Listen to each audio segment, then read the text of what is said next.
ቴዎድሮስ ድሮ ቴዎድሮስ ዘንድሮ ኢትዮጵያን ማን አንድ ያድርጋት።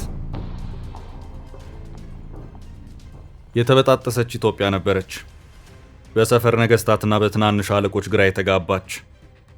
አንድ ሰው ድንገት ሐሳብ መጣለት፣ ለምን አልነግስም የሚል። ግን ሐሳቡ ሌላ ሐሳብ አመጣለት።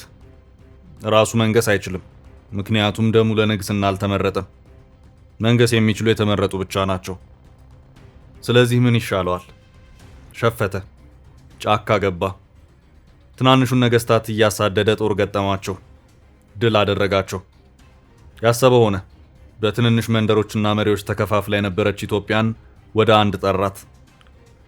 ይህን ካደረገ በኋላ ለንግስናው ስም መፈለግ ጀመረ። ማን ብዬ ለራሴ ንጉስ ስም ላውጣ?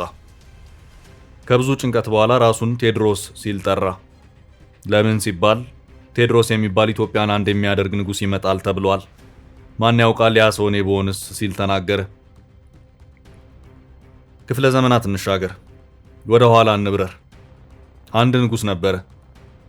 ንጉሱ ሁሉ ዙፋኑ ላይ በሚያረጅበት ዘመን እርሱ ግን የነገሰው ለጥቂት ጊዜ ብቻ ነበር። በውጊያ ሳለ ሞተ። ህዝቡ ግን የሚያምነው ሌላ ነው። ይህ ንጉስ ከሞተበት ተነስቶ አገሪቱን ለ1000 ዓመታት ይገዛል የሚል ንግርት ነበር። ክፍለ ዘመናትን እንሻገር፣ ከሄድንበት ድሮ ተመልሰን ወደ ዛሬ እንምጣ። ሰዎች ስልካቸው ላይ በማፍጠጥ ተጠምደዋል። ሰዎች በስልክ የሚታይ ተንቀሳቃሽ ምስል በመስራት ትርፍ አግኝተዋል። የሚሸጥና የሚለወጠው የሰዎች ትኩረት ነው። አንድ ግለሰብ መጣ፣ ብዙ ትኩረት አገኘ። እርሱ የሚያምነው ግን ሌላ ነበር። እኔ ቴዎድሮስ ነኝ አለ። ውድ የፈታ ዴሊ ቤተኞች፣ እነሆ ቴዎድሮስ ድሮና ቴዎድሮስ ዘንድሮ።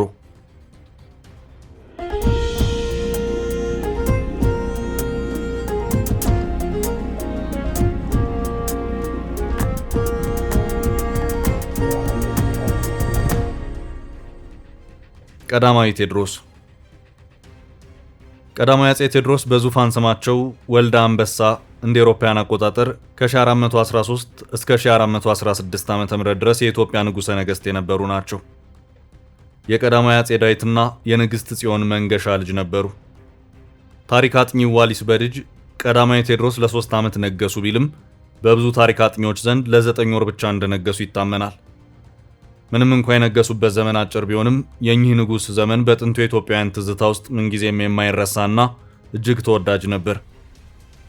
በ18ኛው ክፍለ ዘመን ጎንደር ተጉዞ የነበረው የስኮትላንዱ ጄምስ ብሩስ እንዲህ ሲል ይዘግባል። በእኒህ ንጉስ ዘመን የተሰራ አንድ ድንቅ ነገር መኖር አለበት።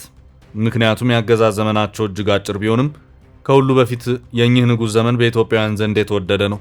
እንደውም ብዙዎች የሚያምኑት ንጉሱ ከሞቱበት እንደገና ተነስተው አበሻን ለ1000 ዓመታት እንደሚገዙ ነው። በዚህ መጪው አገዛዛቸው ሁሉም ጦርነት ያበቃል፣ ደስታ፣ መትረፍረፍና ሰላም ለሁሉም ይዳረሳል። እኚህ ቴዎድሮስ ከአዋሽ ወንዝ ማዶ እንደሞቱ በመዋዕላቸው የተጻፈ ሲሆን የታሪክ ጸሐፊው ታደሰ ታምራት ግን በውጊያ የመጣ ሞታቸውን ለመደበቅ እንደተሞከረ ይገምታል። ከቴዎድሮስ ማለፍ ቀጥሎ ታናሽ ወንድማቸው አፄ ይስሐቅ ዙፋን ላይ ወጡ። ሁለተኛው ቴዎድሮስ። ዳግማዊ አፄ ቴዎድሮስ ጥር 6 ቀን 1811 ዓ.ም ሻርጌ በተባለ ቦታ ቋራ ውስጥ ከጎንደር ከተማ በስተምዕራብ ተወለዱ። በትውልድ ስማቸው ካሳ ኃይሉ ሲባሉ፣ በፈረስ ስማቸው አባ ታጠቅ፣ በወታደራዊ ስማቸው መይሳው ካሳ ወይም አንድ ለእናቱ ተብሎ የሚታወቁ የ19ኛው ክፍለ ዘመን የኢትዮጵያ ንጉሠ ነገሥት ወታደርና ፖለቲከኛ ነበሩ። መይሳው ካሳ በዘመነ መሳፍንት ተከፋፍላ የነበረችውን ኢትዮጵያን አንድ የማድረግ ታላቅ ራዕይ ይዘው የተነሱ ጀግና ስለነበሩ በ1840 ዓ.ም አጠቃላይ ዘመነ መሳፍንት ስርዓትን በመቃወም በሰሜናዊ ባላባቶች ላይ ዘመቻ ጀመሩ። በጦርነቱ የገጠሟቸውን ባላባቶች ስላሸነፉ መጀመሪያ የራስ ማዕረግን በኋላም የንጉስ ማዕረግን በአንድ ዓመት ውስጥ ተቀዳጁ። በየጊዜው በሚያደርጉት የተሳካ ዘመቻ የዘመኑን ባላባቶች ኃይል በመሰባበር የካቲት 3 ቀን 1847 ንጉስ ካሳ ዳግማዊ አፄ ቴዎድሮስ ተብለው የኢትዮጵያ ንጉሠ ነገሥት ሆኑ። የዳግማዊ አፄ ቴዎድሮስ ንግስና የዘመነ መሳፍንት መቃብር በመሆን የዘመናዊ ኢትዮጵያን ታሪክ ሀ በማለት አስጀመረ። በዘመነ ንግስናቸው አፄ ቴዎድሮስ ሀገሪቱን የሚያሻሽሉ በርካታ ስርዓቶችን አስተዋውቀዋል። ከነዚህም ውስጥ ባርነትን የሚያግድ አዋጅ፣ የመጀመሪያው መንገድ ግንባታ፣ የሥርዓተ ንዋይና የፖለቲካ ሥርዓቱን በማዕከላዊ መንገድ ማዋቀር ላብነት ይጠቀሳሉ። በ1852 ዓ.ም ንጉሠ ነገሥቱ የኢትዮጵያ ኦርቶዶክስ ተዋሕዶ ቤተ ክርስቲያን ርስት የነበረውን መሬት ለገበሬዎች በማከፋፈላቸው ከሃይማኖት መሪዎች ጋር ተጣሉ። ይህን ተከትሎ በየቦታው አመጽ በሚነሳበት መካከል አውሮፓውያን ሚስዮኖችም ከእንግሊዝ መንግስት ጋር በተነሳሳ አለመግባባት ምክንያት በአጼው ታሰሩ። በመጋቢት ወር 1860 ዓ.ም ላይ እንግሊዝ መንግስት በሮበርት ናፒየር የሚመራ በጊዜው እጅግ ግዙፍ የተባለ ኃይልን አሰናድቶ አውሮፓውያን እስረኞችን ለማስፈታት ጦር ላከ። ሚያዝያ 5 ቀን 1860 ዓ.ም ይህ ጦር በመቅደላ ምሽግ ላይ በሚገኘው በአመጽ በተዳከመው የንጉሱ ጦር ላይ ጥቃት አደረሰ። አሟሟት። የመጨረሻ የመቅደላ ግብግብ ሰኞ ሚያዝያ 6 ቀን 1860 ዓ.ም ወደ ማቆሙ ተቃረበ። የእንግሊዝ ጦር ሰራዊት ቴዎድሮስን አድኖ ለመያዝ በየአቅጣጫው መሯሯጥ ጀመረ። የቴዎድሮስን ሁኔታ አስመልክቶ የኒውዮርክ ታይምስ ሪፖርተር ስታንሊ ሲናገር ሰኞ ከቀኑ 10 ሰዓት አካባቢ እንግሊዝ በመቅደላ ላይ ካሰማራቻቸው ወታደሮች መካከል 2 የአይሪሽ ወታደሮች የተኩስ ድምፅ ወደ ሰሙበት አቅጣጫ እየተክለፈለፉ እንደደረሱ አንድ ያልታወቀ ኢትዮጵያዊ ከመሬት ላይ ተዘርሮ ለመሞት በማጣጣር ላይ እንዳለ ያገኙታል። የግለሰቡ ጣር ስሜት ሳይሰጣቸው ቀድሞውንም ከኛ የተሰረቀ ነው በማለት በቀኝ እጁ አቅጣጫ የወደቀውን ሽጉጥ አንስተው ይወስዱበታል። ያልበቃ ብሏቸው የጣቱን የወርቅ ቀለበትና የአንገቱን የወርቅ መስቀል ይዘርፉታል።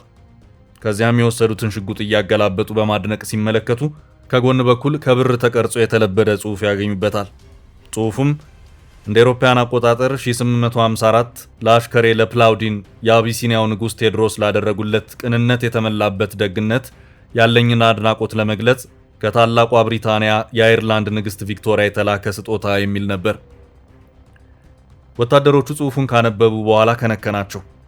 አንደኛው ወታደር ቴዎድሮስ ሲሆን እንዴ በማለት ነፍሱ ልትወጣ የተቃረበውን ግለሰብ ማስተዋል ጀመረ።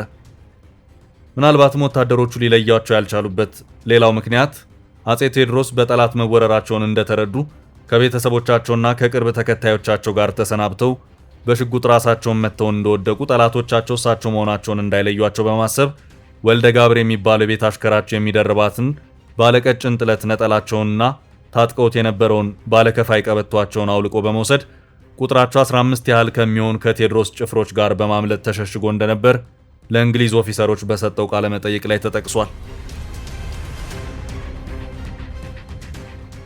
ሌላው ቴዎድሮስ ለመሆናቸው ያልታወቀበት ምክንያት አለባበሳቸው ተራ ኢትዮጵያዊ ከሚለብሰው ልብስ የተለየ ባለመሆኑ ነበር። በተለይም ባዶ እግራቸውን ያለ ጫማ መታየታቸው ብቻ ሳይሆን ከደረታቸው ስፋትና ከትከሻቸው ትልቅነት በስተቀር ቁመታቸው መካከለኛ እንጂ ረጅምና ግዙፍ ባለመሆኑ እኛ በሀገራቸው ላይ ተነስተውባቸው የነበሩትን ሽፍቶች ከመደምሰስ አልፈው ተርፈው በጀነራል ናፒየር የሚመራውን ዘመናዊ እንግሊዝ ጦር እጄን አልሰጥም በማለት በድንገት የወደቁ ታላቅ አንበሳ መሆናቸውን ከቶውንም ለማመን አልቻሉም ነበር። ይህ በእንዲህ እንዳለ መቅደላ በእንግሊዝ ጦር ሰራዊት ቁጥጥር ስር ሆነች። የአጼ ቴዎድሮስ መሞት በይፋ እንደታወቀ የእንግሊዝ ወታደሮች ደስታ በተመላበት ሁኔታ ባንዲራቸውን በማውለብለብ በመቅደላ ተራራ ላይ ጩኸታቸውን አስተጋቡት። ብሔራዊ መዝሙራቸውንም አሰሙ።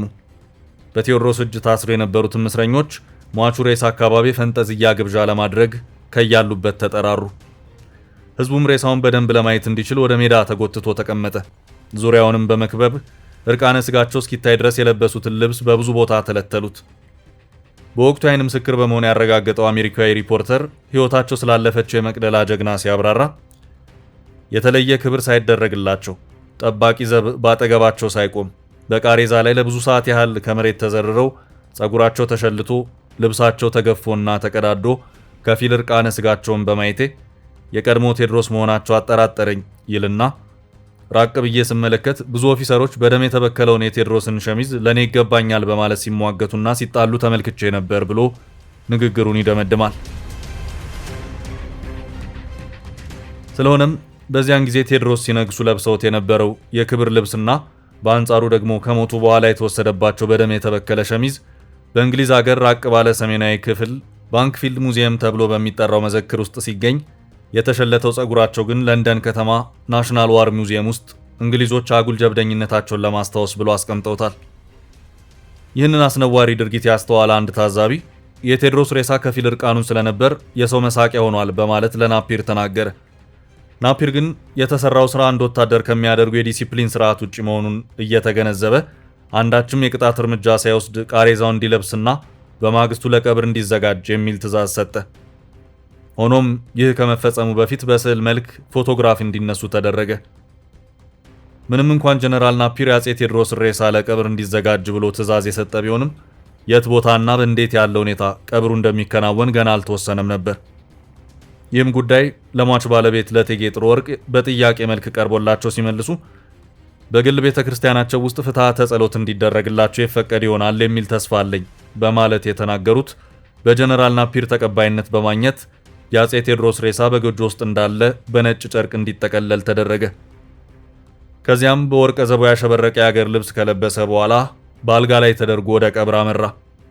የአፄ ቴዎድሮስ የውስጥ ጠላቶች አደጋ ሊያደርጉባቸው ይችላሉ በሚል ስጋት ባለቤታቸው እቴጌ ጥሩ ወርቅና ልጃቸው ደጃዝማች አለማየሁ በቀብሩ ስነ ስርዓት ላይ አልተገኙም ነበር። ይሁን እንጂ የቅርብ ዘመዶቻቸውና ጥቂት መኮንኖች በተገኙበት በሕይወታቸው ሳሉ መቅደላ ላይ አሰርተውት በነበረው በመድኃኔ ዓለም ቤተ ክርስቲያን ስርዓተ ጸሎት ተደርጎላቸው ከአቡነ ሰላማ መቃብር አጠገብ በተወለዱ በ50 ዓመታቸው ሚያዝያ 6 1860 ዓ.ም የቀብር ስነ ስርዓታቸው ተፈጸመ። ሳልሳዊ ቴዎድሮስ ይሄኛው ቴዎድሮስ ገና ያልመጣው ወደፊት የሚጠበቀው የአገር ገዢ ነው። ከዚህ በፊት እኔ ነኝ ያሉ ጥቂቶች እናውቃለን። ሰሞኑን እኔ በሆንስ ማን ያውቃል ያለ ግለሰብም ተገኝቷል። የት ዘምቶ ማንን ማርኮ በምን ጀብዱ ምን ታሪክ ሰርቶ ለስሙ እንደታጨ የሚያውቅ የለም። ብቻ ሁሉም ዘመኑን ይመስላልና የዘንድሮ ቴዎድሮስ ንግስናው በህዝቦች ትኩረት ወይም አቴንሽን በሚሉት ላይ ነው። ዙፋኑም ያለው በሰዎች እጅ ስልክ ነው። አገር ግን ያን አንድ የሚያደርጋትን ሰው ዛሬም ትናፍቃለች። መልካም ቀን።